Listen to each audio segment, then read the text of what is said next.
ntabwo bikunda. Hari igihe umukobwa babaza ngo afite iki kugira ngo umusore amurongore, hariho n'igihe umusore bamubaza iwabo ngo afite iki, n'uwo kwande afite iki. Ikiro gikerereje abasore barashaje, uruhara ruraje ngo bategereje abazaba bafite iki. Amakuru avuga ko hari inzu imwe cyangwa ebyiri, harimo n'iyari Nyarutarama, harimo inzu ya Nyarutarama, iyo ku Ruyenzi, abariyo bahitamo baravuga bati noneho rero tubanze duce kwa noteri, bandike ko tuguze cyangwa ko dusangiye, nemere mfate idarapo mbona icyo mperaho. Kugera i Burayi ni ugukorera amadolari, hari abayakorera bari mu Rwanda. Wowe urambwira umugore aba bagura ahubwo iyo bamaze kuzamuka babona abagabo nk'incakarafu ziraho wabo, babona abagabo nk'ingegera ziraho, babona abagabo ngaho hera kubambe tubavuga amazina bihore, tubavuga amazina. Timama aratangiye ati humura mwana, baba baramupapuje. Umugore mwiza w'umwana mwiza usa neza pya abaramucitse. Timama ajya ku isimbi, ajya ahantu hose ararira avuza induru ati nyabu yiboha inwe. Timama yiboha inweri agira ngo umugore aragaruka. Umugore ati nushaka wicemo imirongo, ntibishoboka. Ariko hari n'umunyamakuru nigeze kumva ngo yasenye urugo rw'umunyamakuru mugenzi we. Hari umunyamakuru hari umunyamakuru biravugwa ko uyu munyamakuru bimwe mu bitangazamakuru cyakozwe nandera na Elize yavuze mu witwa Joel avuga mu witwa nimba ari Pamphile, nimba ari Parufe, avuga mu witwa na Brazil. Oya ntago ari Brazil ni wayakipe. Oya ni Brazil aha. Oya ni Brazil. Ko ni Brazil. Nabira iyo sagara. Abo bantu bari batatu rero. Hari umwe. Oya muri amazina atatu. Harimo umwe.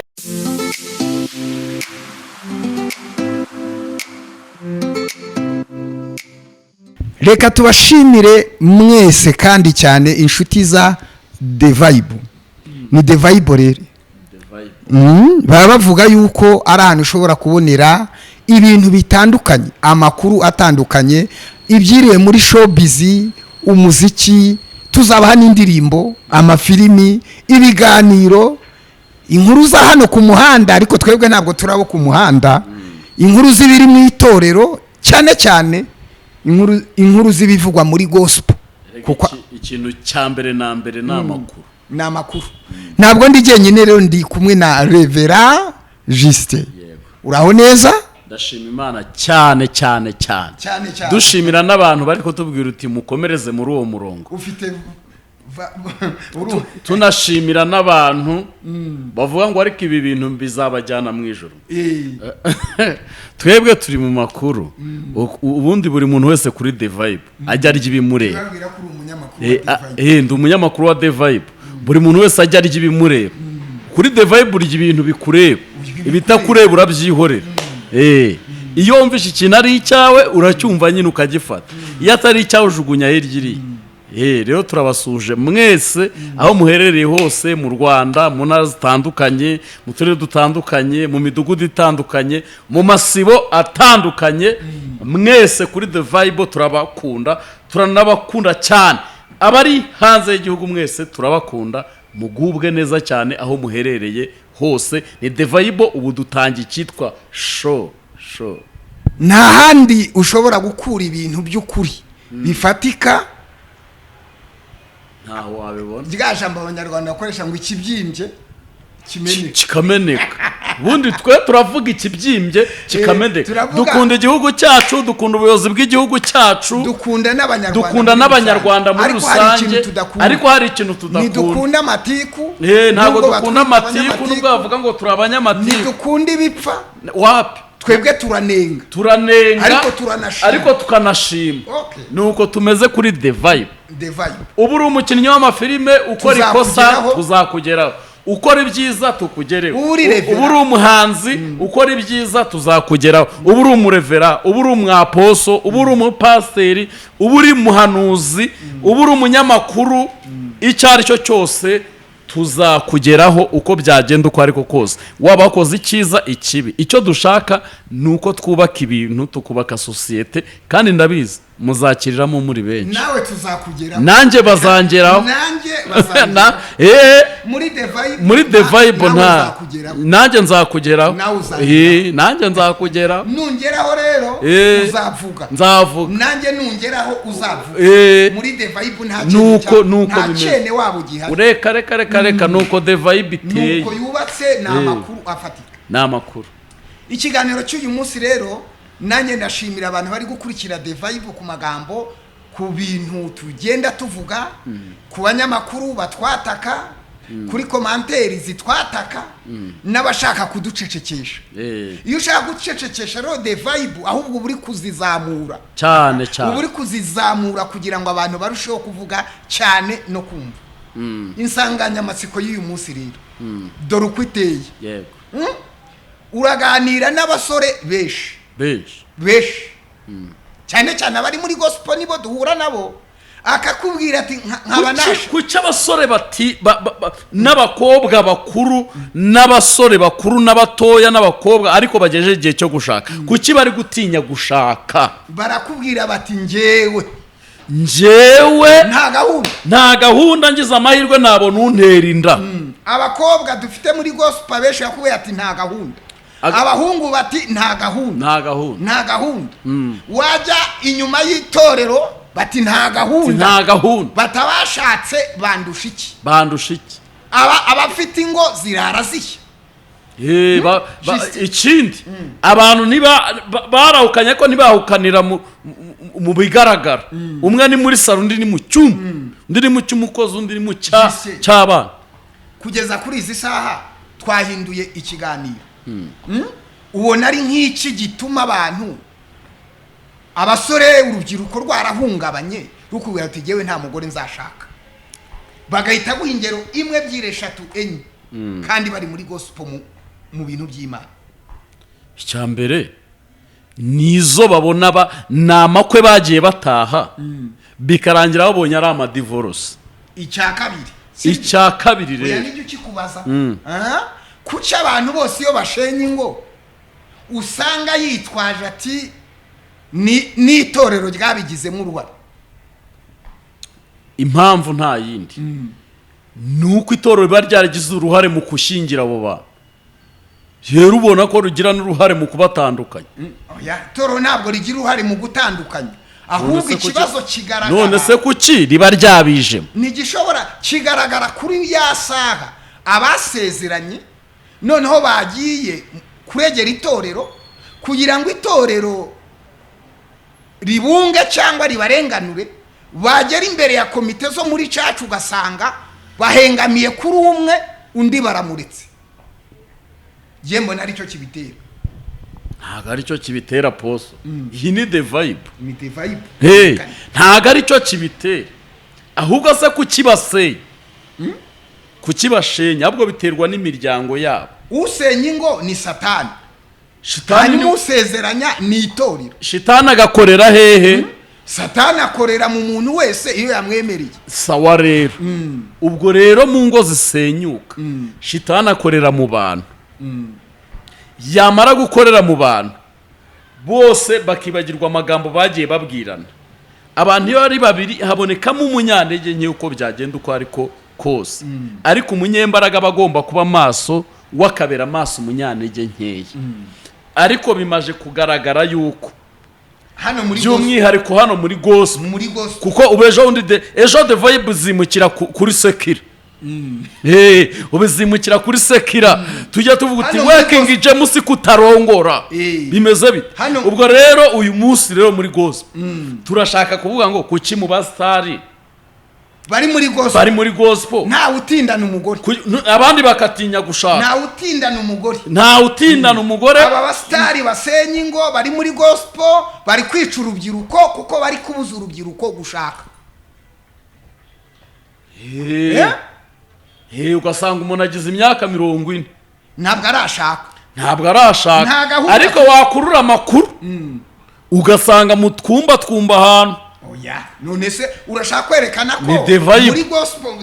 muri gospel nta busambanyi burimo?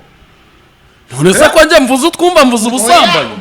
Twavuzeho the vibe ni amakuru nyine mvuze mu twumba kanzengere no kubera mu twumba.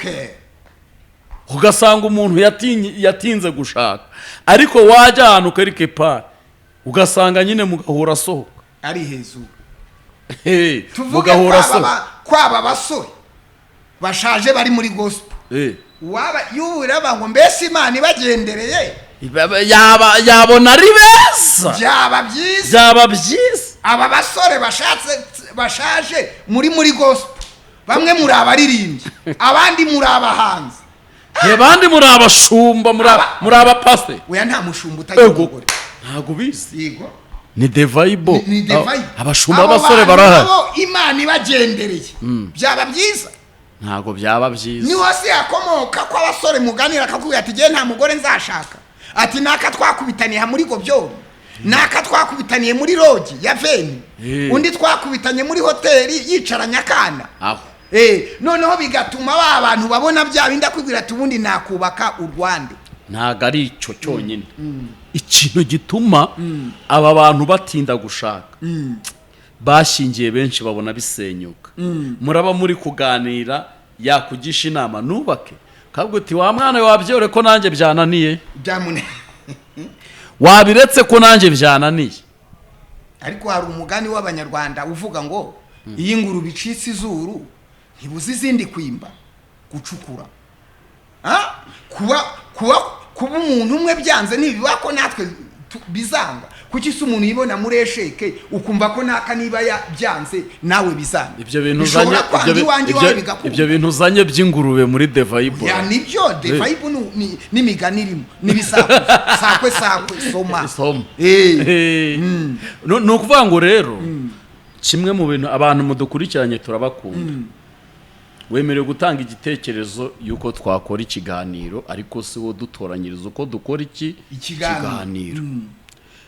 Rero numva hari ibintu byinshi bituma uyu munsi wa none abantu bahaze icyo bita urugo. Yego uyu munsi wa none hari abantu tuzi muri gospel badevurushije bambaye udutimba 3. Njye hari umuntu nzi ufite itoro Kimisagara yambaye udutimba 3 Bishop ibyo ntago mbizi. Urikumva Kimisagara ati hari umubishop kuvuga ngo rero usezeranye 3 yambaye udutimba usezeranira mu rusengero. Uri kumva ibaze gusezerana 3 uri kumva rero usezeranira imbere y'intama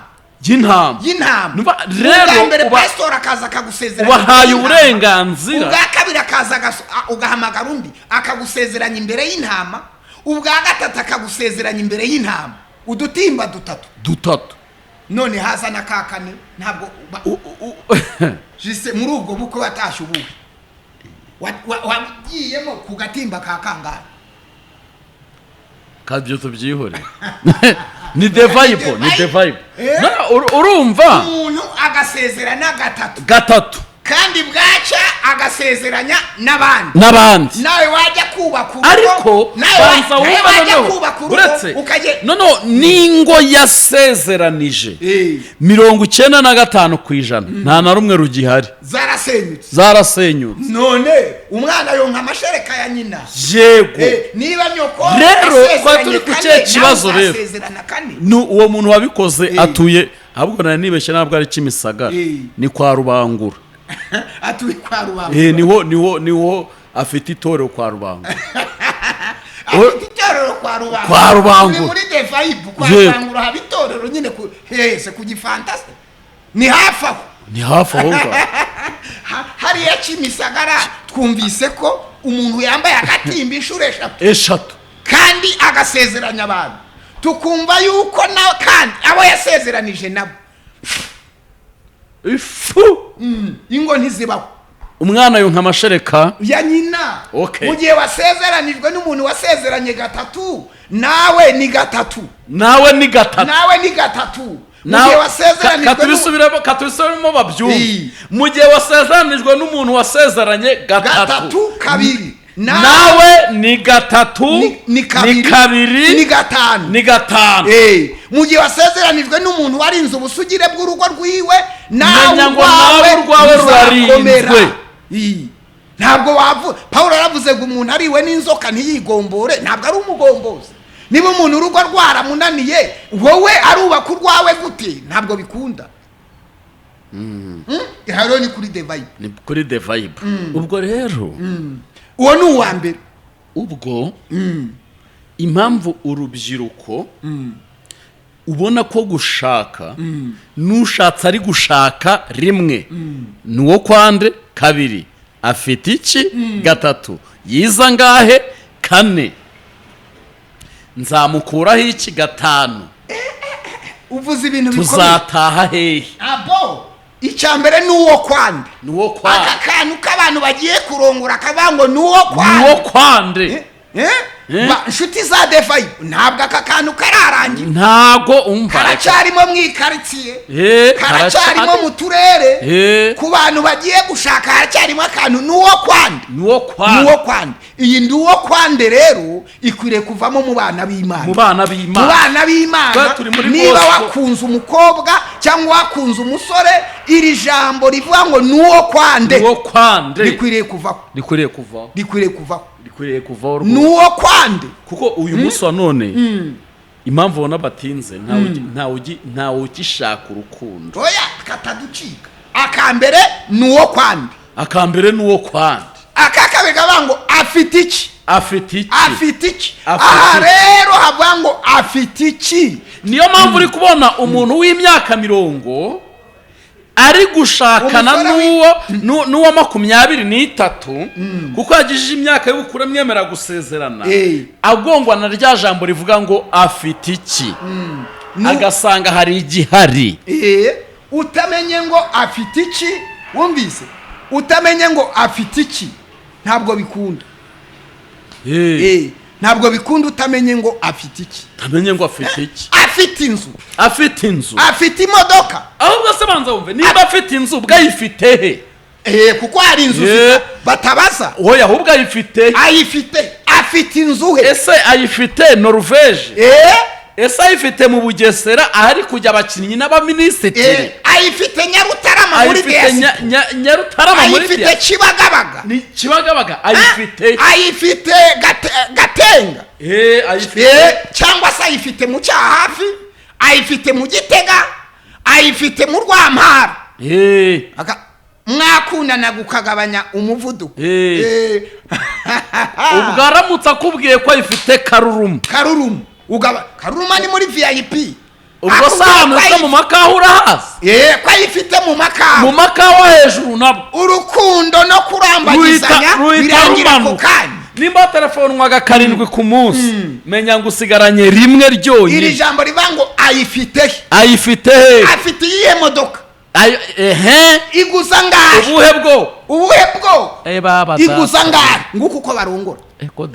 umukobwa rero udafite inzu, umugore udafite inzu, ntabwo bikunda. hari igihe umukobwa babaza ngo afite iki kugira ngo umusore amurongore. hariho n'igihe umusore bamubaza iwabo ngo afite iki, n'uwo kwande afite iki. ikiro gikerereje abasore barashaje, uruhara ruraje, ngo bategereje abazaba bafite iki. iki gitumye abakobwa benshi batarongorwa, kuko ba se na ba nyina bamubaza ngo uwo musore n'uwo kwande afite iki. kandi n'uwo kwande harimo ubugome, n'uwo kwande bikomeye bibi, harimo n'uwo kwande. iri jambo n'uwo kwande ntabwo leta ibyemera. ntabwo leta ibyemera. na Bibiliya niba ngo n'uwo kwande ni umunyarwanda. ndi umunyarwanda, ndi umwana w'Imana cyane, yavutse ubwa kabiri, wacungwe n'amaraso ya Yesu. iyo ndi uwo kwande mu ngo z'Abakristo. umwana akuzaniye umukunzi, iyo ndi uwo kwande. iryo jambo afite iki afite iki umukobwa rero basanga nyine adafite ya umva banza mvira ijambo afite iki mwana wa erega zisigaye zanga ku buryo muramutse munatandukanye yagira icyo umukuraho yagira icyo wamukuraho icyo urugo rwanyu. ese ari umuntu mu myaka yashize uherutse kujya gusezerana urumva arabanza aravuga utari kurambwira ngo tujye gusezerana muhahano turahera ku abantu baheruka gusezerana mu myaka yashize bari bujye gusezerana kuwa kane aravuga utari ko sereka nkubaze umufiyase yakarabye abamwambarira bakarabye hanyuma gitifu w'umurenge yabyambariye idarapo ryateguwe ngo bahamagara umusore aho bahurira bajye gusezerana. arambwira atari ku bundi iri vanguramutungo tugiye kurisezerana duhereye ku ivangamutungo muhahano ivangamutungo muhahano turahera kuki ati nabonye icyo duheraho ubukwe ntabuhari bishatse kwa ngo ubwo mu magambo meza uwo mukobwa yarirongoye umugore arongoye icyo baheraho ni turahera kuki amakuru avuga ko hari inzu imwe cyangwa ebyiri harimo n'iyari Nyarutarama harimo inzu ya Nyarutarama iyo ku Ruyenzi abariyo bahitamo baravuga bati noneho rero tubanze duce kwa noteri twandike ko tuguze cyangwa ko dusangiye nemere mfate idarapo mbona icyo mperaho inshuti za The Vibe turi kuri The Vibe. The Vibe ni ikiganiro cya Yongwe TV. yego ese ubwo mpere kuki ibyo rero udafite icyo mperaho abantu badafite icyo baheraho ingo ntizishaka. Merutse kuganira n'umusore nanjye rero arambwira ati umuntu ufite icyo duheraho nubwo yaba acitse izuru ryarakatiye hano ku maso ati ntabwo nabona ko ari mubi.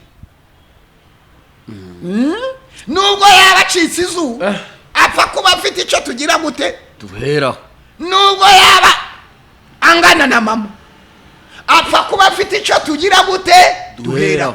Nese Justin iki ntabwo cyaba ari isoko y'ubunebwe kandi igihugu cyacu gikangurira abantu gukura amaboko mu mifuka bakiyaminiya ayidigira iminidi bagashaka uburyo bakora. Ega n'umuntu ashobora gukora umunwa agakora The Vibe. Umuntu ashobora gukora umunwa akamamaza ikipe cyane. Umuntu ashobora gukora umunwa agakina filimi.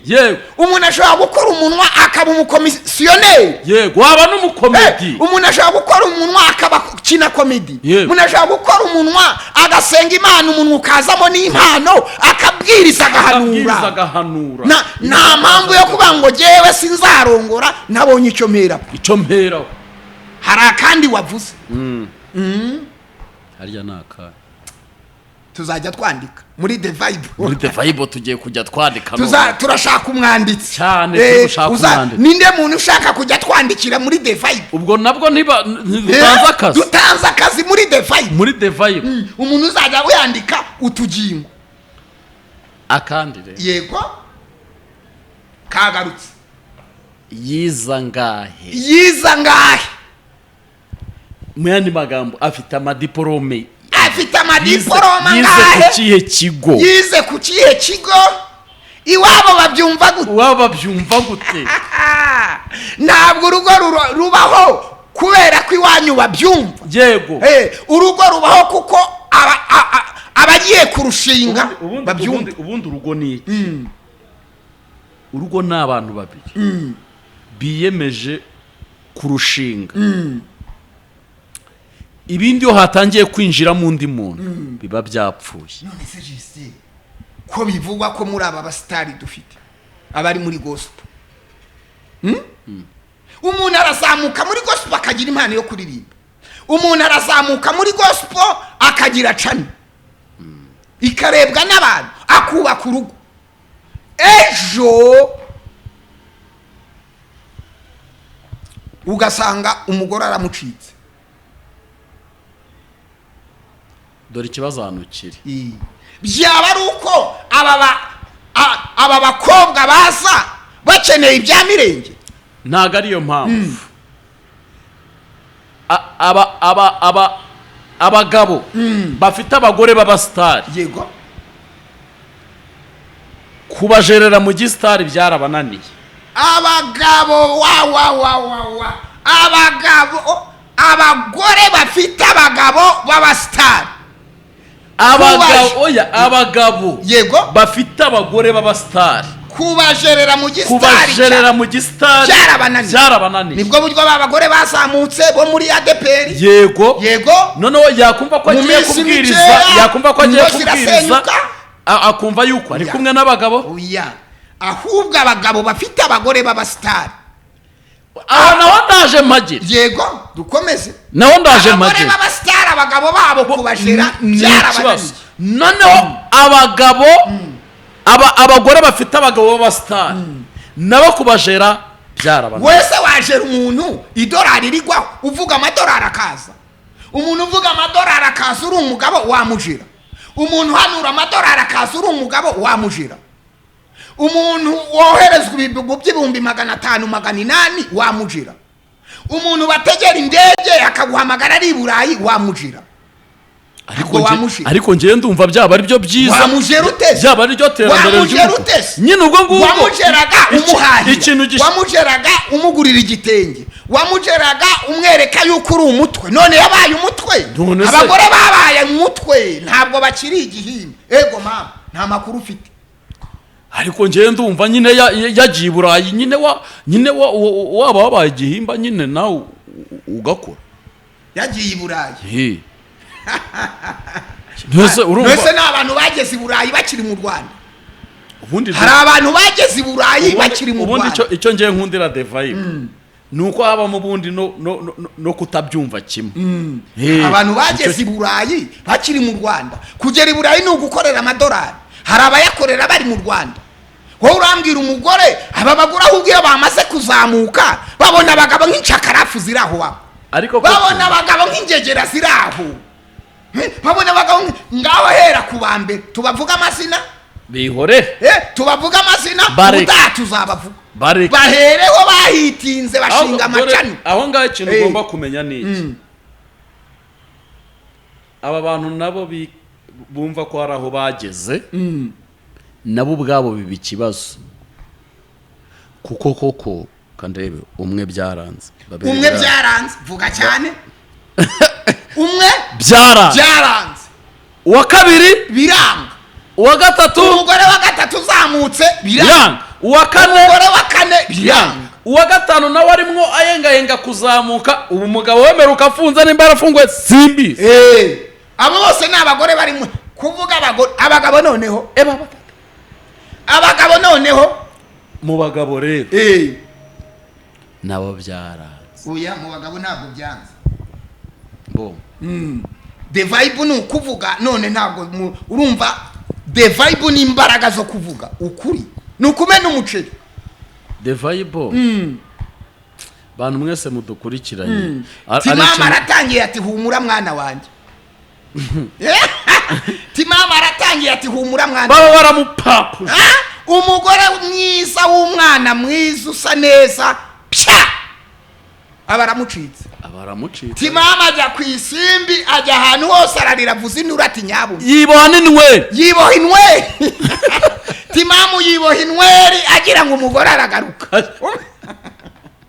umugore ati ntushaka wicemo imirongo ntibishoboka yambara ikabutura agira ngo umugore aragaruka umugore yanga kugaruka sibyo abantu abonye byanze kugaruka ati ni hejuru ati ni ababyeyi babigizemo iki uruhare atangira kujya no ku itorero ibi itorero buriya reka mubwire akazi itorero rikora riba ryaragakoze riba ryarabafashe rikabigisha rikabasura rikabaganiriza rikabashyingira ibintu byose riba ryarakoze ariko si ubu koko tuzabwira n'itorero ngo nijye mu rugo ni timamu wenyine se ariko hari n'umunyamakuru nigeze kumva ngo yasenye urugo rw'umunyamakuru mugenzi we hari umunyamakuru oya hari umunyamakuru biravugwa ko uyu munyamakuru yego bimwe mu bitangazamakuru cyakozwe nandera na Elize ahubwo Elize nawe ntiyamuvuze izina mu kiganiro cyakozwe na Elize haga cyane yitwaga nimba ari isaro mu kiganiro cyakozwe na Elize yavuze ko hari umunyamakuru noneho wasenye urugo rwa mugenzi birakekwa ko rero ikinyamakuru bita birakekwa ko umunyamakuru w'ikinyamakuru bita ngo ikicanura icyo nzi cyo yari yavuzemo abanyamakuru nka batatu yavuzemo nde yavuzemo uwitwa Joel avugamo uwitwa nimba ari pamfire nimba ari parufe avugamo uwitwa na Brezil oya ntago ari Brezil ni oya kipe oya ni Brezil oya ni Brezil ko ni Brezil iyo saga abo bantu bari batatu rero harimo umwe muri amazina atatu harimo umwe Joel nimba ari parufe hari uwitwa Joel na pamfire na Brezil amakuru ari hano aravuga ko harimo umwe muri ayo mazina harimo umwe washenye urugo rwa Vitali ni umusore w'umunyamasengesho Vitali ni umuntu usenga Imana ni umuntu ufite impano yo kubwiriza muri iki gihe ubwo yatangiye Impemburo TV ni umuntu azakomera cyane bikavugwa yuko kugeza kuri iyi saha Vitali ntabwo ari kumwe n'umugore we biravugwa ko atari kumwe n'umugore we ko umugore we byararangiye bivuye muri ayo mazina angahe atatu havugwamo Joel na Pafi na Brezil harimo izina rimwe na Ezekiel hari undi witwa Ezekiel numvise bavugamo ahubwo Ezekiel ngo baramutumye bavuga ko urugo rwa Vitali sibyo ari we nyiri Impemburo TV kuko cyari inshuti yanjye yabimbisha ko rwasenyutse hakavugwa yuko ari uwitwa Joel muri ayo mazina nyine hanyuma uwitwa Brezil ni Buraza ni Brezil oya ni Pafiri ufite canu nawe afite canu bose bafite canu na Ezekiel avugwamo amayo na Ezekiel avugwamo wakizabona iyi nkuru rero kuko baramukoresheje havangwa ko bamukoresheje wakizabonwa baramukoresheje kizabonwa se cyangwa kiranuka naba ko bamukoresheje kugira ngo ahishe ibimenyetso cyangwa se asenye ngaho ndebera n'ukuri kw'Imana Vitali arongoye ejo bundi udufaranga twose yakoreye muri canu ashoye ku rugo ukuntu noneho akunda umugore we cyane n'umugore waramukunda cyane ariko ushobora no gusanga ikibazo kivuga ngo reka nkubwire iyi ni devayi avuka he afite iki yiza ngahe si bya bibazo twahereye ariko noneho ababiri inyuma uzi guhemukirwa na mwene so iyi ni devayibo turi bubimenye uzi guhemukirwa na mwene so ibi byose ni devayibo turabimenya neza turabimenya niba ari Joseph nimba ari Joel nimba ari Brezil nimba ari Parufe niba ari Buraza byose turi bubimenye ikizima nuko ngo na Ezekiel ikizima ngo nuko harimo harimo umwe wagize uruhare mu gusenya urugo rwa Vitali kandi yihindura umutagatifu. Amakuru dufite uwarushenye yihindura umutagatifu, azi kuvuga, bose ari abana b'Imana, azi no gufasha, ko bose ari abana b'Imana. Inde iga mu bana b'Imana twaje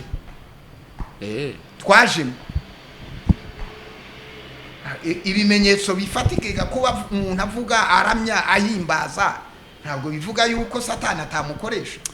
Ariko nje ndumva, reka dukomeze Vitali ega muri Devibe dukomeza nawe. Rega urumva Vitali ngejo nzamubaza nyine kuko urumva nibiravugwa kandi ni Devibe nibiravugwa ko nyine urugo rwa Vitali, kuko hari amavuga uti bamwe muri mwebwe nimwasenye urugo rw'umunyamakuru. Rero twaje kumenya neza ko atakiri mu rugo. Ahubwo ikindi kintu kivugwa, havugwa ko no mu gihe uceretse no kuba umugore adahari, ahubwo no kuba gisenga ni ukubera kamera y'impemburo. None se bari kumuhagarika inde? Bivugwa ko bari bamuhagaritse, ahubwo ariko nibiravugwa kuza umuntu kugusenyera urugo yarangiza akatega n'agatega usengera bati muramenye.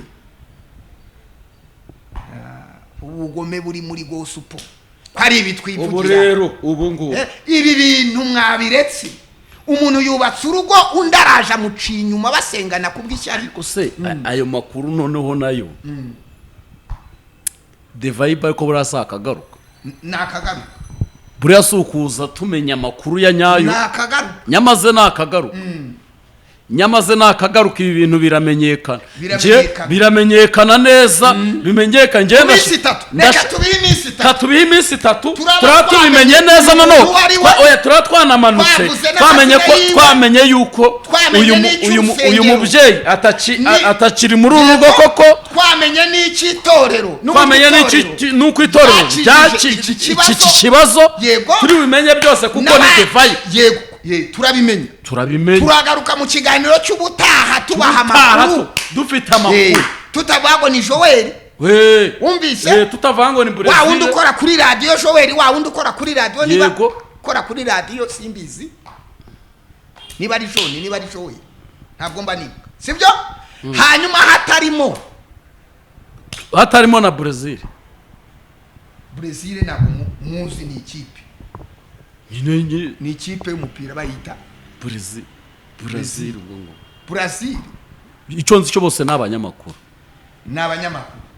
Ese birakwiriye ko mu nzu y'Imana abantu basengera mu itorero rimwe, bizera umwami umwe, bakijijwe, babika amakuru, bavutse ubwa kabiri, noneho basangiye n'umwuga w'itangazamakuru, noneho ikindi bose babavuga butumwa. Umwe akakwinjirira akabwira umugore yego ntimukwiranye, akajya iwabo agakubitamo utuntu, akohereza za rikodi agambire gusenyera umugabo mugenzi we. Ibi bintu tuzabitohoza neza kuko byari biravugwa. Rega rukuntu amakuru abacaca, ayo ni amakuru avugwa cyane. Impamvu tubivuze nuko dufite ikimenyetso kimwe gusa cyuko Vitali w'impemburo kugeza kuri izi saha afite umubabaro, ariwe byaje kuvugwa ko umudamu baba batakiri kumwe. Bivugwa ko batakiri kumwe, baba batakiri kumwe. Rero tugomba kubanza tukareba neza koko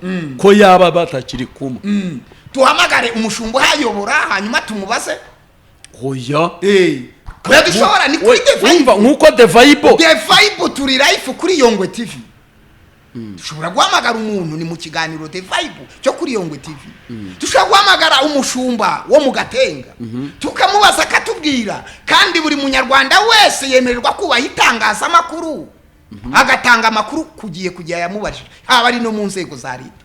Tuzamuhamagara, reka tuzahamagare live kuri Devibe Devibe tumuhamagara, tubabaze umushumba cyane ko tuzatumaje kumenya amakuru ya nyayo. Uburyo bukwe basezeranije mu gihe gitoya umwaka udashize cyangwa se simbizi havugwamo ibintu byinshi tuzabimenya nabyo ibaze wari uramutse rusenyutse nta n'akana k'ikimenyetso tuzabimenya nk'uko the vibe byadukandagiyeho ejo dutora ayo makuru ubutaha tuzabaha amakuru ahamye neza ariko ubu the vibe si akagaruka nakagaruka tuzabahamagara ubwo se ubundi ntitwasora twasoreza jise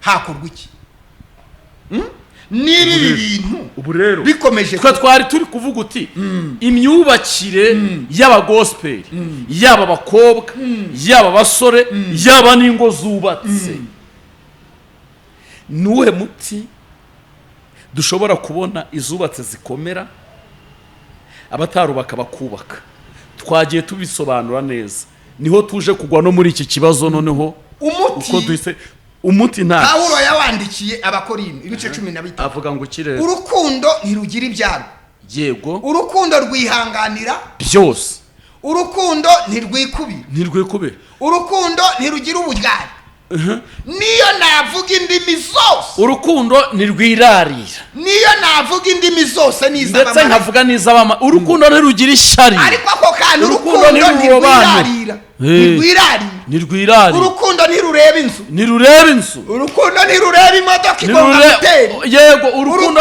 ntirugira amoko ntirureba ibibanza biri ahantu bigezweho urukundo ntirugira amoko urukundo ntirugira idini urukundo ntirureba inzobe cyangwa uburebure n'igikara urukundo rwihanganira byose rukababarira byose urwo ni urukundo ntirugira ibyarwo urukundo nta byarwo rufite urugo rwubakiye rero ku ibintu biragenda rugasenyuka ariko urugo rwubakiye ku rukundo twaba tugiye kubaka urugo mu gitondo ukambwira ngo ntidusezeranura abanzu mibi nkazagira icyizere cy'uko hari urukundo nawe babizi neza ko mu mutima w'urwo atari urukundo ejo rero byasenyuka the vibe twateramo ngo umunwa wanyu ngo turi abanyamagambo tubwire n'abantu ko dukijijwe turabashumba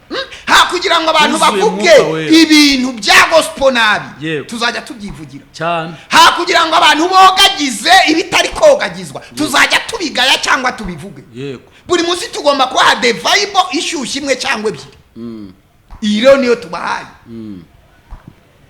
niyo tubahaye